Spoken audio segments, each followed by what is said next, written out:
South India shopping mall the wedding Mantra సరికొత్త wedding collection South India shopping mall.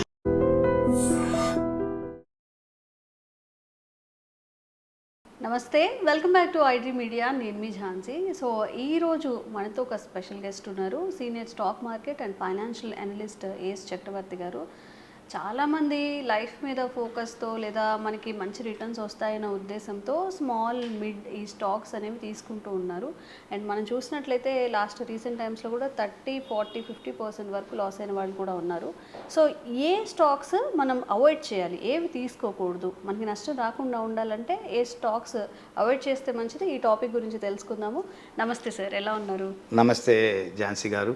So sir, ఈరోజు అసలు ఏవి avoid చేయాలి స్టాక్స్ అనే మీద అందరికీ మీ త్రూ ఒక అవేర్నెస్ అయితే కల్పించండి, ఏటిని అవాయిడ్ చేస్తే బాగుంటుంది అనేది. థ్యాంక్ యూ ఝాన్సీ గారు. ఐడ్రీ మీడియాకి తర్వాత మీకు ఈ అవకాశం ఇచ్చినందుకు మరొకసారి థ్యాంక్స్ చెప్తూ టాపిక్లోకి వెళ్ళిపోదాం. ఓకే ఝాన్సీ మేడం గారు, యాక్చువల్గా ఈ మధ్యకాలంలో స్మాల్ క్యాప్లో కానీ మిడ్ క్యాప్లో కానీ స్టాక్స్లో ప్రజలు నష్టపోవటానికి ద మెయిన్ రీజన్ ఏంటంటే, ఎవరో ఏదో వీడియోలు పెట్టేస్తారు, ఈ స్టాక్ కొనండి మీ జీవితం మారిపోతుంది, ఈ స్టాక్ ఒకటి చాలు మీరు కోటీసులు అవుతారు, ఇలాంటివన్నీ చూసేసి తెలిసి తెలియకుండా కొనేస్తూ ఉంటారు. ఎప్పుడు కూడా అండి ఝాన్సీ గారు, ఒక స్టాక్ మార్కెట్లోకి వచ్చేటువంటి వాళ్ళకి నేను ఫస్ట్ చెప్పే విషయం ఏంటంటే, మీకంటూ కొంత టెక్నికల్ అనాలిసిస్ నాలెడ్జ్ కానీ ఫండమెంటల్ అనాలిసిస్ నాలెడ్జ్ కానీ ఉండాలి. ఎవరే చెప్పినా ముందు బ్లైండ్గా నమ్మొద్దు. మీరంటూ కొంత రిలయబుల్ సోర్సెస్ ద్వారా ఆ స్టాక్ గురించి ఎంక్వైరీ చేసుకొని మీరు సొంతంగా అనాలిసిస్ చేసుకొని మీరు ఆ స్టాక్ కొనండి. అంతేగాని చెప్పిన ప్రతిదీ చెప్పంగులోని వెంటనే నమ్మేసి కొనుక్కుంటే చివరికి పోయేది మన డబ్బే. అందువల్ల అసలు ఎలాంటి స్టాక్స్ అవాయిడ్ చేయాలి, జనరల్గా అసలు ఎలాంటి స్టాక్స్ కొనకూడదనే చెప్తాం. ఎప్పుడు కూడా అండి లో లిక్విడ్ ఉన్న స్టాక్స్ ఎప్పుడు కొనకూడదు. అంటే ఫర్ ఎగ్జాంపుల్ చాలా తక్కువ క్వాంటిటీ ట్రేడ్ అవుతుంటాయి, రోజు మొత్తం మీద 50 షేర్లు 100 షేర్లు 1000 షేర్ల లోపల ట్రేడ్ అవుతుంటాయి, అసలు లిక్విడిటీ ఉండదు. మీరు అలాంటి స్టాక్స్ కొనుక్కున్నారనుకోండి, ఏదైనా మార్కెట్ క్రాష్ అయ్యే టైంలో ఒకవేళ మీరు అది ఎగ్జిట్ అవుదామని ట్రై చేసినా లిక్విడిటీ ఉండలేదు, అసలు మీరు ఎగ్జిట్ అవ్వలేదు. ఫర్ ఎగ్జాంపుల్ మీరు 4000 షేర్లు కొనుక్కున్నారు, చౌకలోనే ఉంది, తక్కువ ధరలో ఉంది, ఈ 5 రూపాయలు 10 రూపాయల మీద ఉందని కొనుక్కున్నారు, దాంట్లో లిక్విడిటీ లేదు ప్రాపర్గా, 10,000 కొనేశారు, ఎవరో ఏదో చెప్పేశారని. మీరు మార్కెట్ క్రాష్ అవుతున్న టైంలో అది పడిపోతుంది అనుకొని మీరు తక్కువని దూకాలనుకుంటే లిక్విడిటీ లేనప్పుడు ఎక్కడ దూకుతారు? లిక్విడిటీ లేదు. అందులో మీరు ఎప్పుడు కూడా ఒక స్టాక్ కొనేటప్పుడు ఫస్ట్ బేసిక్ రూల్ ఏంటంటే, లిక్విడిటీ బాగా ఉందా లేదా, లక్షల షేర్లు ట్రేడ్ అవుతున్నాయా లేదా చూడాలి. అది ఫస్ట్ బేసిక్ రూల్. స్టాక్ మార్కెట్లోకి వచ్చేవాళ్ళు అంటే హై లిక్విడిటీ స్టాక్స్ని సెలెక్ట్ చేసుకోవాలి, ఫస్ట్ బేసిక్ పాయింట్ అది. రెండోది అంటే ఏంటంటే మేడం గారు, ఈ స్టాక్ మార్కెట్లో వచ్చేవాళ్ళు ఎప్పుడు రెండో పాయింట్ బాగా జ్ఞాపకం పెట్టుకోవాల్సింది, కొన్ని స్టాక్స్ అప్పర్ సర్క్యూట్లో పెరిగిపోతూ ఉంటాయి, అంటే అసలు కొనడానికి ఛాన్స్ అవ్వడు. అప్పర్ సర్క్యూట్ వెళ్ళిపోతూ ఉంటాయి, పైన ఎక్కడో ఇరికిస్తాడు, 2 days 3 days ఉంటాయి. ఆ టైంలో న్యూస్ రిలీజ్ చేస్తూ ఉంటాడు, ఫ్రాడ్ న్యూస్ రిలీజ్ చేస్తూ ఉంటారు. మనం ఏంటంటే ప్రజలకి అంత పెద్ద లోతైన అవగాహన ఉండదు స్టాక్ మార్కెట్ మీద, బ్లైండ్గా వీడియోలు చూసి ఫాలో అయిపోతుంటారు. ఇది అప్పర్ సర్క్యూట్లో వచ్చి టెక్నికల్ అనాలిసిస్ మీద ఇది ఎలా వచ్చింది, ఎలా పెరిగింది అనేటువంటిది వాళ్ళు గమనించరు. ఎవడో చెప్పాడు బ్లైండ్గా కొనేస్తాడు, 4 రోజులు అక్కడ ఉంటుంది అప్పర్ సర్క్యూట్ల మీద వచ్చి, తర్వాత కొట్టడం కూడా లోయర్ సర్క్యూట్లు కొట్టుకుంటూ పోతాడు, అమ్మటానికి ఛాన్స్ ఇవ్వడే, లోయర్ సర్క్యూట్ పడిపోతూ ఉంటుంది. ఇలా స్టాక్స్ ఎప్పుడు నమ్మొద్దు మీరు. పెరిగేటప్పుడే అప్పర్ సర్క్యూట్లు వెళ్ళిపోతుంటాయి, ఎక్కడో పైన 4 రోజులు ఉంచుతాడు, మొత్తం డబ్బు చేస్తుంటాడు, అయిపోయింది, మళ్ళీ ఆటోమేటిక్ ఏంటి లోయర్ సర్క్యూట్ కొట్టుకుంటూ వెళ్ళిపోతుంటాడు డబ్బు చేసుకొని. ఇంక అమ్మటానికి ఛాన్స్ ఎక్కడ లోయర్ సర్క్యూట్ పడితే ఓపెనింగ్గా లోయర్ సర్క్యూట్ పడి ఉంటాయి. లైక్ ద స్టాక్స్ అసలు మీరు ఎప్పుడు కూడా అలాంటి స్టాక్స్ని చూస్ చేయొద్దు. అది రెండో కారణం. చాలామంది స్మాల్ క్యాప్లో కానీ మిడ్ క్యాప్లో కానీ నష్టపోవడానికి కారణాలు ఇవే, ఫ్రాంక్లీ స్పీకింగ్. అది మూడోదికి మేడం గారు, ప్రాపర్ ఇన్ఫర్మేషన్ లేకుండా ఏ కంపెనీ గురించి కూడా మీరు ఎప్పుడు కూడా మూవ్ అవ్వద్దు. అంటే రిలయబుల్ సోర్సెస్ ఇన్ఫర్మేషన్ ఉండాలి, పర్ఫెక్ట్ ఇన్ఫర్మేషన్ ఉండాలి. ఇన్ఫర్మేషన్ లేకుండా మీరు తీసుకున్నారనుకోండి స్టాక్స్, ఎవరో చెప్పారు రిలయబుల్ సోర్సెస్ ఇన్ఫర్మేషన్ వచ్చింది. ఏదైనా మీరు టెక్నికల్గా చూసుకోండి, ఫండమెంటల్ చూసుకోండి, అన్నీ చూసుకున్న తర్వాత బేరీజ్ వేసుకొని ఆ స్టాక్ చూడాలి. అంటే మీకు కొన్ని స్టాక్స్ గురించి మనం ఇన్ఫర్మేషన్ గ్యాదర్ చేయాలని ట్రై చేస్తాం, ఇన్ఫర్మేషన్ దొరకదు. ఇన్ఫర్మేషన్ దొరకని స్టాక్ గురించి నువ్వు ఏం రీసెర్చ్ చేయగలవు? Try to understand. అందువల్ల ఎప్పుడు కూడా రీసెర్చ్ చేయడానికి ప్రాపర్ ఇన్ఫర్మేషన్ అవైలబిలిటీ ఉన్న స్టాక్స్ మాత్రమే చూస్ చేసుకోమని చెబుతాను. అందువల్ల information gathering not possible, research not possible. ఆయన స్టాక్స్ నువ్వు కొన్నావు, అసలు ఆ కంపెనీ చరిత్ర ఏంటి, దాని పుట్టుపూర్వోత్తరాలు ఏంటి, ఆ కంపెనీ ప్రోడక్ట్ ఏంటి, అసలు ఏమీ తెలియకుండా వెళ్ళినతో కూడా చాలా ప్రమాదం. అలాంటి స్టాక్స్ కూడా ఎప్పుడు కూడా అవాయిడ్ చేయండి. అది 3వ పాయింట్గా చెప్తాను. 4వ పాయింట్ వచ్చేసరికి మేడం గారు, హిస్టరీ ఆఫ్ ది ప్రమోటర్ చాలా ఇంపార్టెంట్. ఝాన్సీ మేడం గారు, ఒకసారి ఒక స్టాక్ కొనబోయేటప్పుడు ఆ ప్రమోటర్ గురించి ఒకసారి ఎంక్వైరీ చేయండి. ఎందుకంటే అంతకుముందు ఒక కంపెనీ పేరు ఉంటుంది, జనాలు ఉంచుంటాడు ఒక 7-8 ఏళ్ల క్రితం. మళ్ళీ కంపెనీ నేమ్ చేంజ్ చేసుకొని కొత్త పేరుతో వస్తాడు, మళ్ళీ ఆపరేట్ చేస్తాడు. మరి అది ఎలా తెలుస్తుందండి? మీరు అందుకని ప్రమోటర్ గురించి ఎంక్వైరీ చేసుకోవాలి. మీరు స్టాక్ కొనబోయేటప్పుడు రిలయబుల్ సోర్సెస్లో ఇన్ఫర్మేషన్ గ్యాదర్ చేయమంది. అందుకని మీరు not only technical, not only fundamental, reliable sources information gathering is important. Promoter గురించి ఏమీ తెలియదు, ఎవడో ఏదో చెప్పారు, ఆటోమేటిక్గా అసలు కంపెనీ అసలు ఓల్డ్ నేమ్ ఏంటి, అసలు ప్రస్తుతం ఏంటి, చీర మీరు అక్కడికి వెళ్తే ఏముంటుందో తెలుసా? 4 కుర్చీలు, ఓ టేబుల్ కూడా ఉండదు. అది ఎప్పుడో బీఎస్సీలో లిస్టెడ్ కంపెనీ, అసలు కంపెనీ ఉండదు, అసలు వ్యాపారమే ఉండదు. దాన్ని తీసుకెళ్ళి ఆపరేట్ చేసుకుంటూ ఒక 25 రూపాయలు తీసుకెళ్తాడు, పెనీ స్టాక్ అంటారు, కొంటాడు, వాడు మళ్ళీ వదిలేస్తాడు అక్కడ హై లెవెల్లో. మళ్ళీ 7-8 ఏళ్ళకి వస్తాడు, ఇంకో కంపెనీ పేరు మార్చుకొని వస్తాడు. అందువల్ల ప్రమోటర్ ఇన్ఫర్మేషన్ అంటే గ్యాదరింగ్ ఈజ్ ఇంపార్టెంట్. అసలు అంటే ప్రమోటర్ యొక్క హిస్టరీ ఆఫ్ ది ప్రమోటర్ అనేది చాలా చాలా ఇంపార్టెంట్ అండి. అందులో ఎప్పుడు కూడా అంటే వేరే ఉద్దేశం కాదు, ఒక అబ్బాయిని పెళ్లి చూపులో చూశారు, ఒక అమ్మాయిని చూశారు, ప్రాపర్ ఎంక్వైరీ లేకుండా చేసుకుంటారా? కుటుంబం నేపథ్యం అంతా ఎంక్వైరీ చేసుకో. అట్నే ఒక కంపెనీ షేర్ కొనేటప్పుడు కూడా అసలు ఈ ప్రమోటర్ ఏంటి, వీడి వ్యక్తిగత జీవితం ఏంటి, వీడి ఇంతకుముందు అసలు వీడి యాటిట్యూడ్ ఏంటి అనేది కొంత అవగాహన చేసుకొని వెళ్ళాలి. అలా అవగాహన చేసుకున్నప్పుడు మేడం గారు ఇరుక్కొట్టారు జనం. అందువల్ల ఇప్పుడు కూడా నేను అతి ముఖ్యమైన పాయింట్లో ప్రమోటర్ అనేటువంటి వాడిని ఖచ్చితంగా చూడాలని చెప్తాను. ఇంకోటి అతి ముఖ్యమైన పాయింట్ ఇంకోటి ఏంటంటే అండి, ఈ పెన్నీ స్టాక్స్ అవాయిడ్ చేయమని చెబుతాను జనరల్గా. ఈ పెన్నీ స్టాక్స్ అంటేనంటే ఫర్ ఎగ్జాంపుల్ కొన్ని వందల స్టాక్స్ రికమెండ్ చేస్తుంటారు పెన్నీ స్టాక్స్లో. కొన్ని స్టాక్స్ సూపర్ డూపర్ సక్సెస్ అవుతాయి, 98% ఫెయిల్ అవుతాయి, ఒక 2% ఫెయిల్ అవుతాయి పెన్నీ స్టాక్స్లో, ఒక 2-3% సూపర్ డూపర్ సక్సెస్ అవుతాయి. ఎప్పుడు కూడా ఒక పెన్నీ స్టాక్ రికమెండ్ చేశాడు అంటే రిలయబిలిటీ ఆఫ్ ది అడ్వైజర్ మీద డిపెండ్ అయి ఉంటుంది. అంటే ఫర్ ఎగ్జాంపుల్ సింపుల్ చెప్తాను, నేను 2002లో మోల్టెక్ ప్లాస్టిక్ అనే కంపెనీ మా ఫ్రెండ్ సజెస్ట్ చేశాడు నాకు, 7.5 రూపాయల మీద, 3 సంవత్సరాలు 450కి వెళ్ళింది. అది రిలయబుల్ సోర్స్, చాలా రిలయబుల్ సోర్స్. ఆ కంపెనీతో అతనికి సంబంధ బాంధవ్యాలు ఉన్నాయి, ఆ కంపెనీలో వస్తున్నటువంటి మార్పులు చేర్పులు అతనికి ఒక మంచి అవగాహన ఉంది. అలా ఒక రిలయబుల్ సోర్సెస్ ద్వారా తెలిసినప్పుడు ఓకే మీరు కొనవచ్చు ఆ పెన్నీ స్టాక్ అయినా, ట్రై టు అండర్స్టాండ్.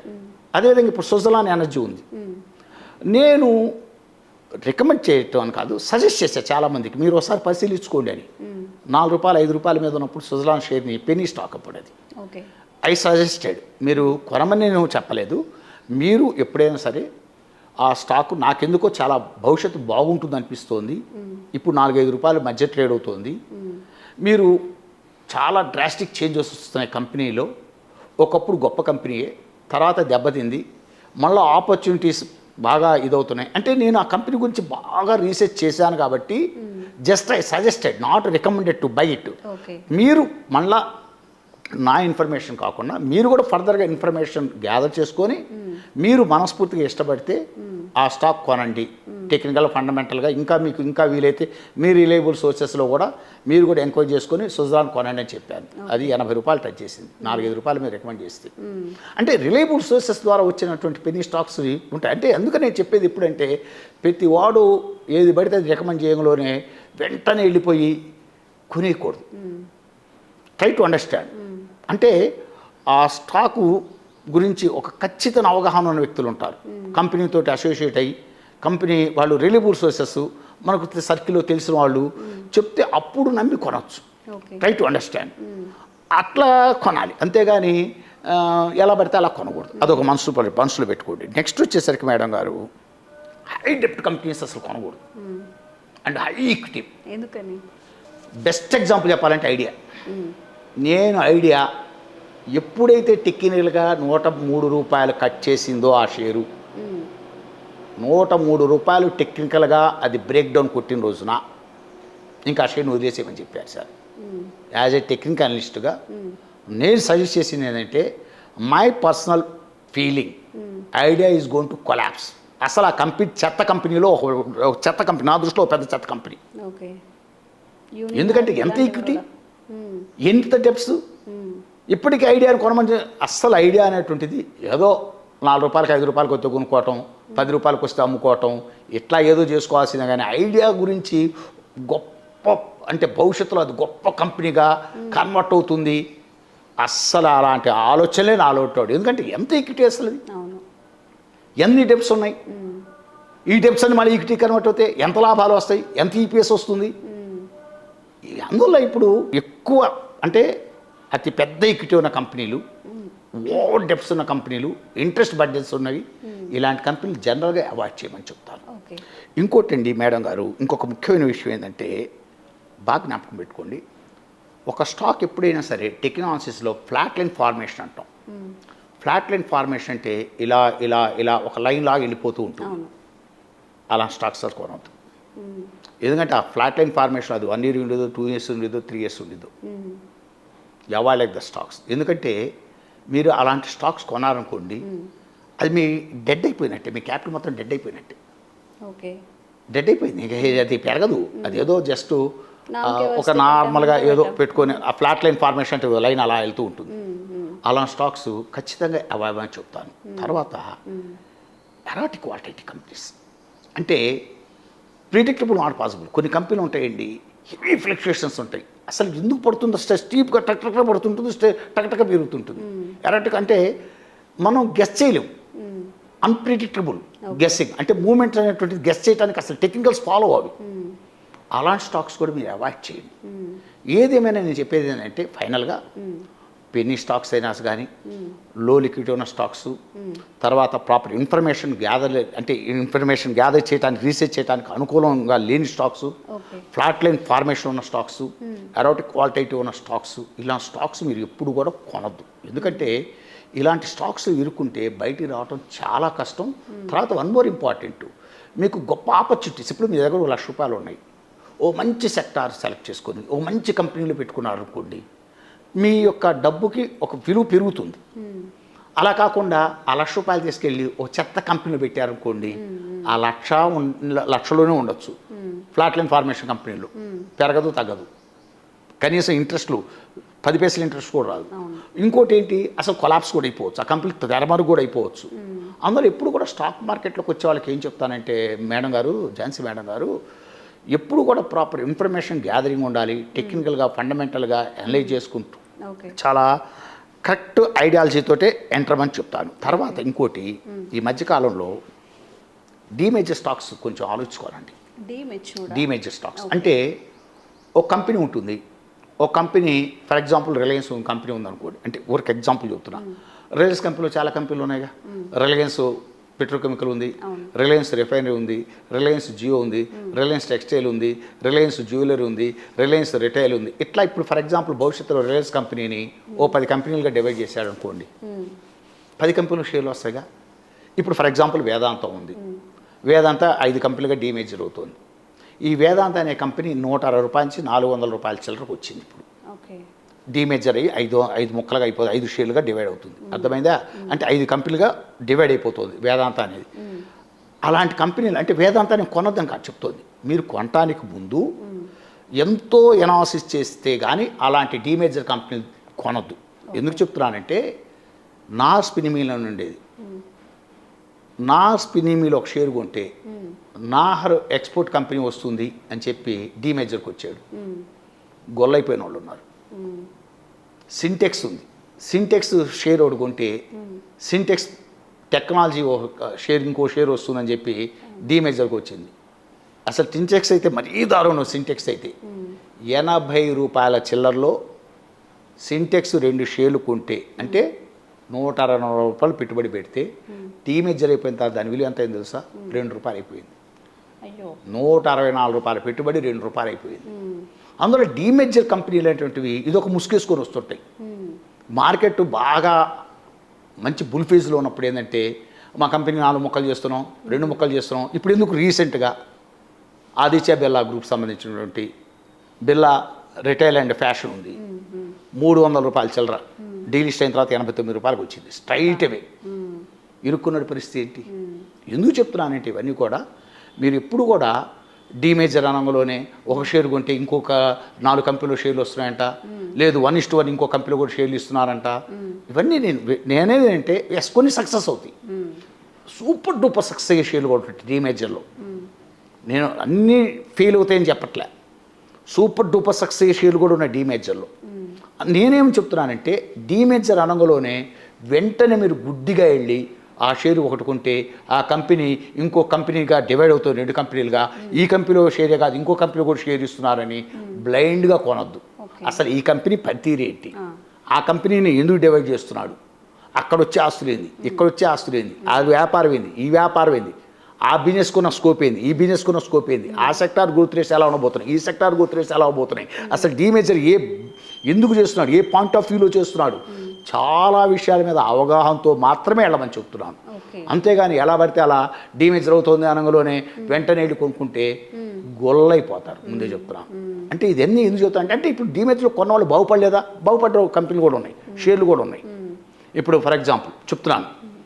అందువల్ల మీరు ఎప్పుడు కూడా మై స్ట్రాంగ్ సజెషన్ ఇప్పుడు నేను చెప్పినటువంటి ఆలోచన విధానంతో అంటే కొన్ని స్టాక్స్ ఇప్పుడు నేను చెప్పినటువంటి స్టాక్స్ ఇప్పుడు అవాయిడ్ చేయడానికే ట్రై చేయండి. స్మాల్ క్యాప్లో కానీ మిడ్ క్యాప్లో కానీ ఇప్పుడు నేను చెప్పిన అంటే టెక్నికల్గా చూస్తూ ఫండమెంటల్ చూస్తూ ప్రాపర్ ఇన్ఫర్మేషన్ గ్యాదర్ చేసుకుంటూ రిలయబుల్ సోర్సెస్ ద్వారా ఇన్ఫర్మేషన్ గ్యాదర్ చేసుకుంటూ ఆ కంపెనీ గురించి రీసెర్చ్ చేయడానికి ఇన్ఫర్మేషన్ అవైలబిలిటీలో ఉందో లేదో చూసుకుంటూ ప్రాపర్ లిక్విడిటీ ఉందో లేదో చూసుకుంటూ ఇన్ని విషయాలు పరిగణలో తీసుకుంటూ మీరు ఎప్పుడైనా స్టాక్ మార్కెట్లో ఒక స్టాక్ కొనండి. ఎందుకంటే డబ్బు పెట్టిన తర్వాత గోడ కొట్టిన సున్నం లాంటిది. చెత్త స్టాక్స్ కొన్నారనుకోండి, గోడ కొట్టిన సున్నం తర్వాత పీక్కుంటే ఏం లేదు, డబ్బు చెత్త స్టాక్స్ ఇరుక్కుంటే గోడ కొట్టిన సున్నం డబ్బులు అయిపోతాయి. అందువల్ల నా స్ట్రాంగ్ సజెషన్ మటుకు ఎప్పుడైనా ఎవరు ఏది చెప్పినా మీరు మీ సొంత నిర్ణయాలు తీసుకోండి. మీరు దాని గురించి రిలయబుల్ సోర్సెస్లో ఎంక్వైరీ చేసుకొని మీ నాలెడ్జ్ తోటి ప్రాపర్గా దాన్ని కొనండి. అంతేగాని బ్లైండ్గా మటుకు మీరు ఇన్వెస్ట్ చేయొద్దు. నిజంగా చక్రవర్తి గారు చాలా మంచి ఇన్ఫర్మేషన్ అయితే ఇచ్చారండి. అంటే ఇన్వెస్ట్మెంట్ చేయాలనుకున్నప్పుడు ఎక్కడ ఇన్వెస్ట్ చేయాలో చెప్తూ ఉంటారు కానీ ఎక్కడ ఇన్వెస్ట్మెంట్ చేయొద్దు అని చెప్పి చాలా తక్కువ మంది చెప్తుంటారు. యాజ్ అ టెక్నికల్ అనాలిస్ట్గా కూడా చాలా మంచి అనాలిసిస్ అయితే ఇచ్చారు. అండ్ మీ త్రూ కూడా ఇంకొంచెం వాళ్ళని ఎడ్యుకేట్ చేసే ప్రయత్నం చేద్దాము. థ్యాంక్ యూ సో మచ్ అండి. థ్యాంక్ యూ మేడం గారు.